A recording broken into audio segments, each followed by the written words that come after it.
May isa didto ka manunodlo sang kasuguan nga nagtintog kang nagpamangkot sa pagtakop-dakop kay Jesus.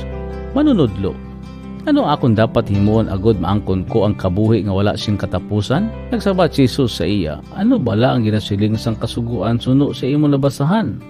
Nagsabat ang tao, higugmaon mo ang Ginoo nga imo Dios sa bug-os mo nga tigipuson, sa bug-os mo nga kalag, sa bug-os mo nga kusog, kag sa bug-os mo nga hunahuna. Kag higugmaon mo ang imo kapareho sang paghigugma mo sa imo kaugalingon. Nagsiling si Jesus sa iya, husto gid ang imo sabat. Himuay na agod may kabuhi ka nga wala sing katapusan. Pero hindi gusto sang manunodlo sang kasuguan nga mahuy-an siya. Gani nagpamangkot pagid siya, sino bala akong kapareho?